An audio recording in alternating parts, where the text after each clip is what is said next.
I haven't been up here long and already I think I've started to lose muscle density.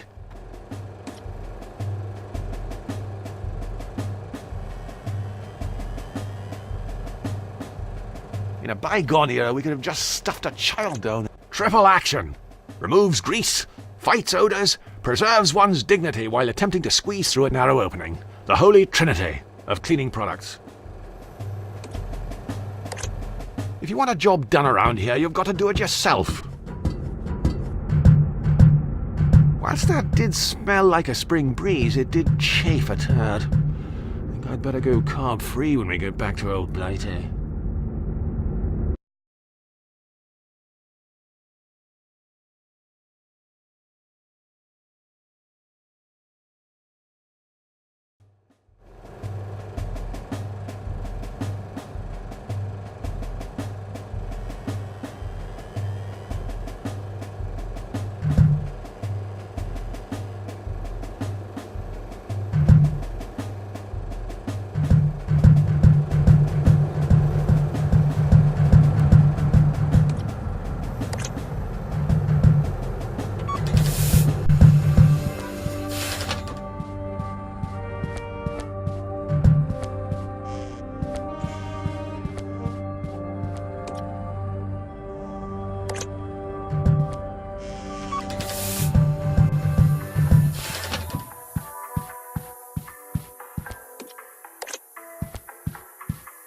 It might fit Allard's dainty hand.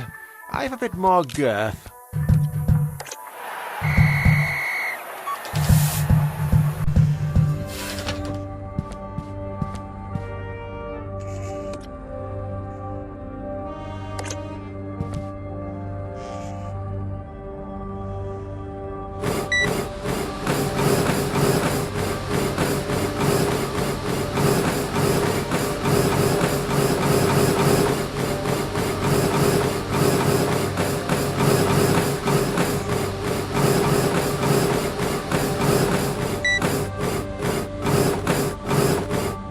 Best stop before I start to lose my gains, brah.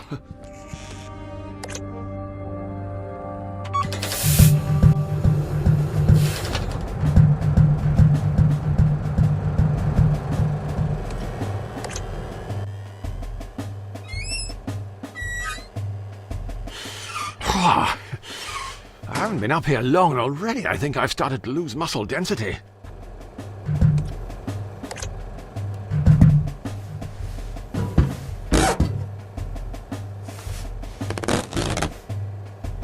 On a more positive note, it would appear my bone density has remained unaffected.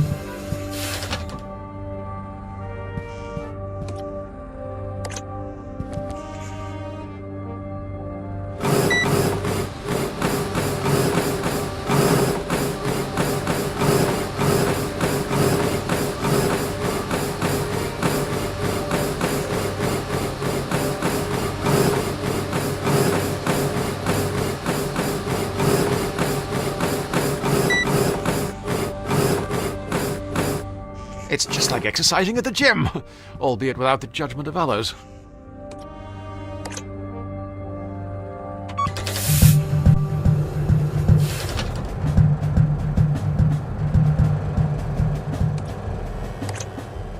If you want a job done around here, you've got to do it yourself.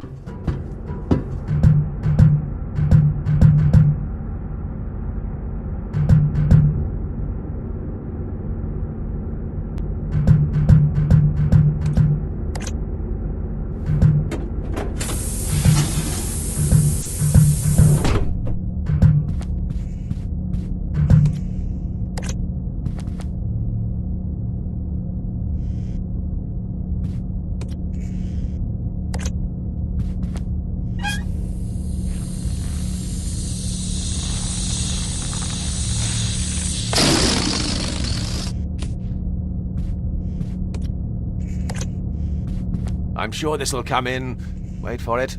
Handy, eh?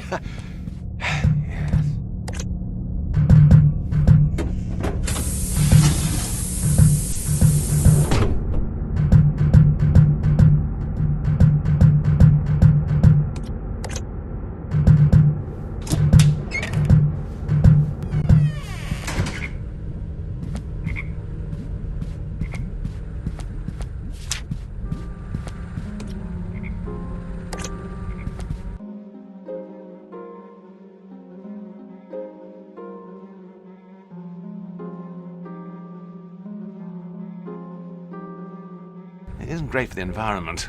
Replacement ribbons are a real biohazard.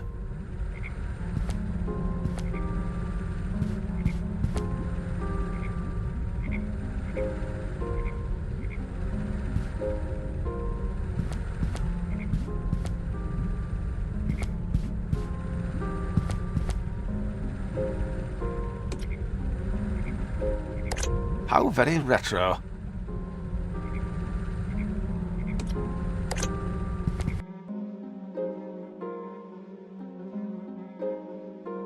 How very retro.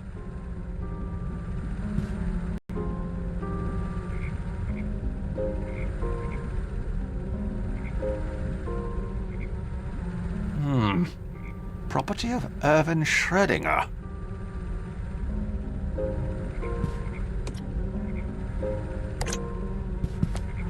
The box is sealed shut. Why, it would be impossible to determine the fate of any biological life form inside.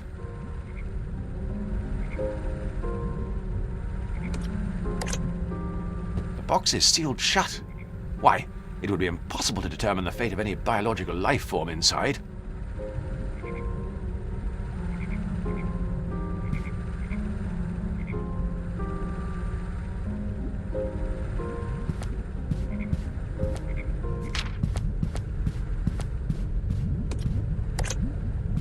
It's part of the laboratory equipment the biologist we were supposed to have on board brought.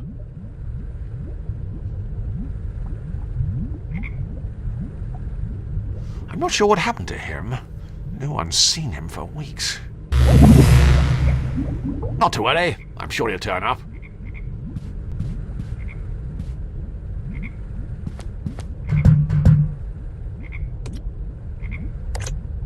It has a warmth that you simply don't get with digital. Especially if you burn the sleeve as well.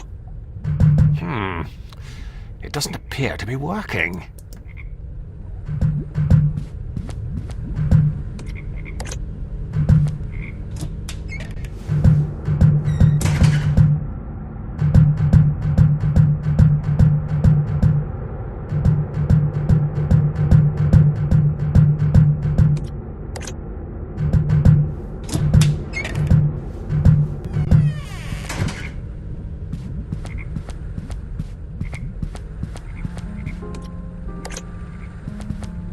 The box is sealed shut. Why, it would be impossible to determine the fate of any biological life form inside.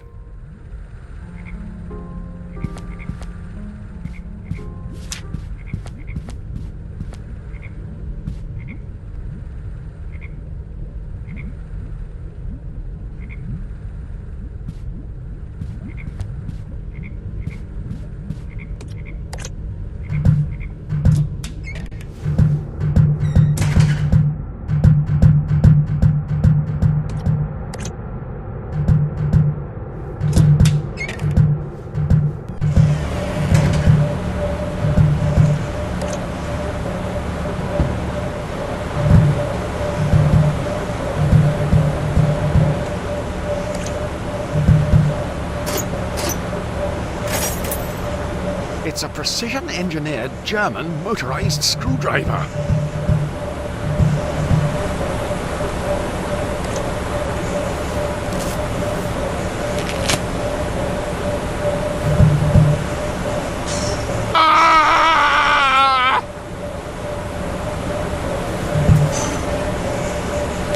Voila! That should significantly reduce the risk of death by electrocution. Always a This should do the trick.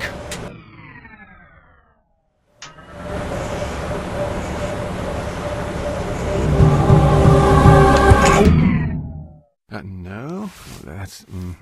yes. Right. Oops, God. I can be ever so clumsy. Ah, well, no harm done. Let's check back with Alan and see if that's sorted everything. Oh, here, it's starting to give me the creeps.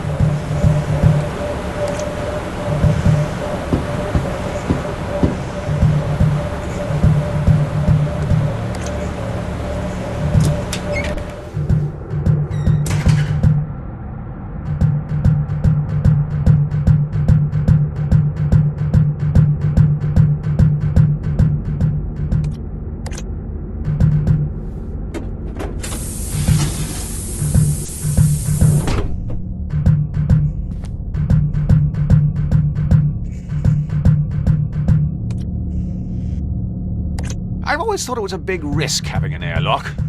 I'm not sure the insurance would cover us if we were burgled.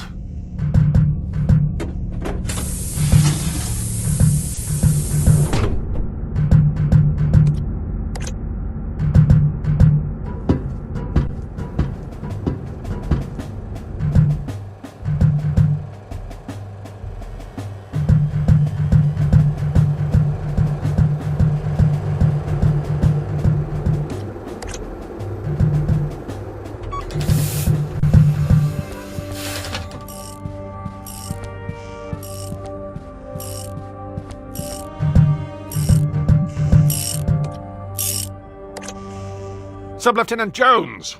Aye, boyo? What is it you're tinkering with there, Jones? That isn't our reconnaissance rover you're disassembling, is it?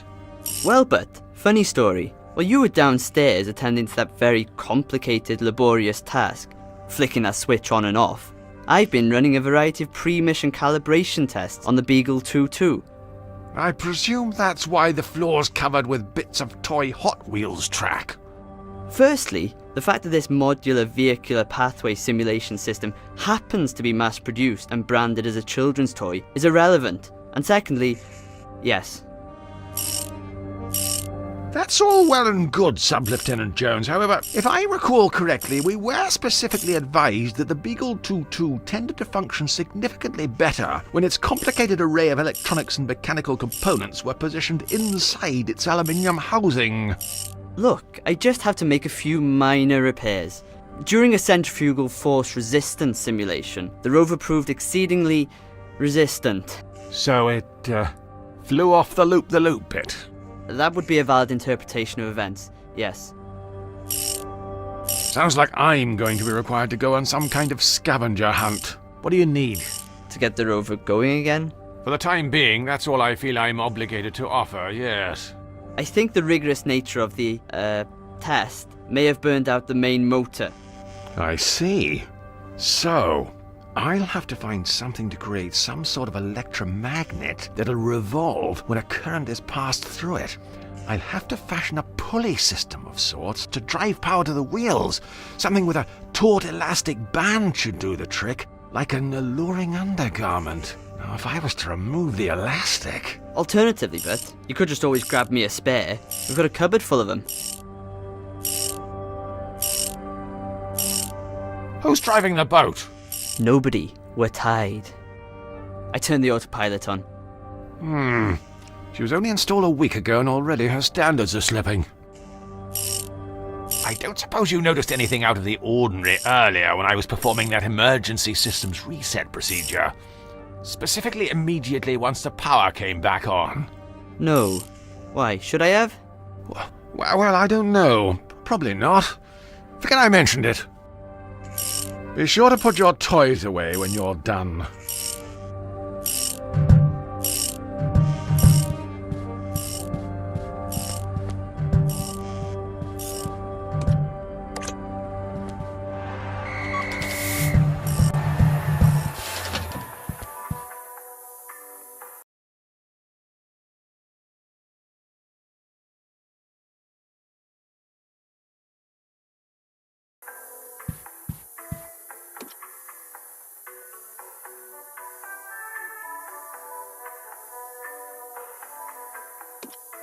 Remarkable. Right, I'll have this open in a jiffy.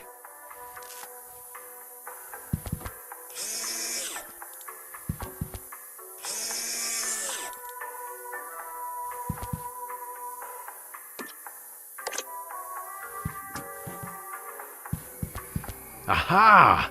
That's what I'm after. Splendid! Why, that was very straightforward. However, I can't help but feel if I had my time again, I'd do something different. Oh well, best get this to Aled.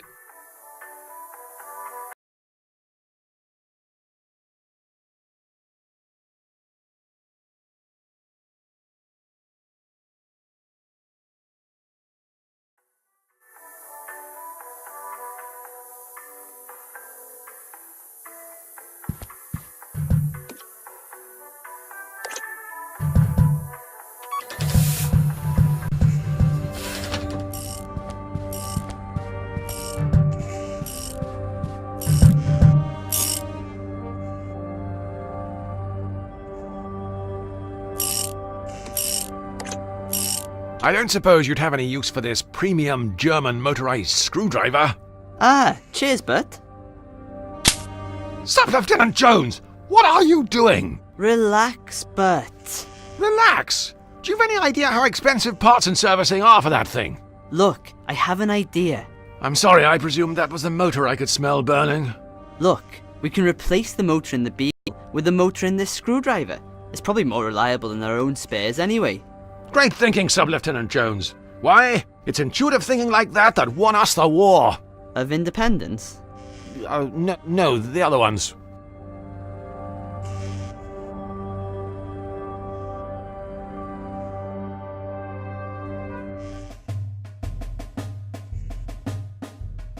For the last time. By Jove, it works! In 600,000 yards, your destination will be on the right. You've reached your destination. Sub-Lieutenant Jones, we've arrived! The new world! Quickly, break open a container of property of ER2 flags and prepare a landing party! As much as I'd love to jump onto the surface and soak up the radioactive atmosphere of this uncharted, most likely fatally hazardous planet, I think it may be an idea to send the Beagle 2-2 down first, just to get a feel for the place. I've considered your suggestion, Sub-Lieutenant Jones, and have made the executive decision to send the Beagle 2-2 down for a quick recce, prior to making our own triumphant descent.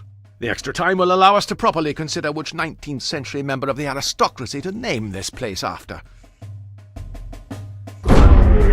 Launching probe.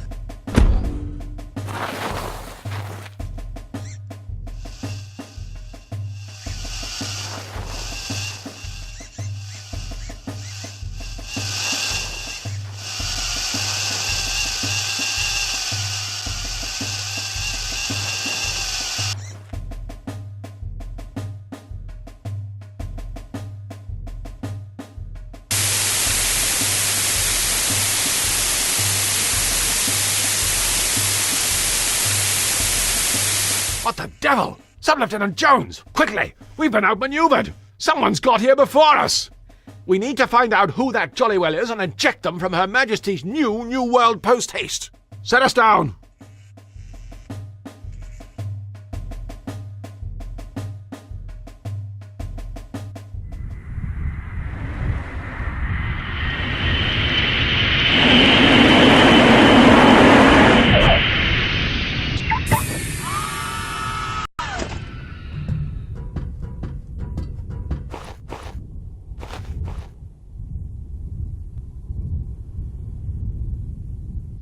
Sub-Lieutenant Jones, where have we landed? We've landed on an uncharted rock structure, somewhere outside the range of what was previously understood to be the limit of human interstellar travel. I see. So, Sub-Lieutenant Jones, what exactly do we know about this place? Well, it's an uncharted rock structure, somewhere outside the range of what was previously understood to be the limit of human interstellar travel. I see. I don't suppose you could enlighten the audience with anything a little more specific? Look, I'm called Aled Jones, probably the most generic, stereotypical Welsh name in existence. It's clear that whoever's writing this hasn't bothered doing a terrible amount of research. I wouldn't count on anything specific. How will we go about finding the location of the Beagle 2-2? Presumably we have some kind of app for that. I'm afraid not. We could download one. Only costs 69p. 69 pence? I'll buy it when it's free. Right, the plan is we head out, walk around aimlessly, look at a load of stuff eliciting a series of wry remarks, then start clicking anywhere until something happens. I'll linger in the background and provide a series of hints if you feel things are a little too vexing.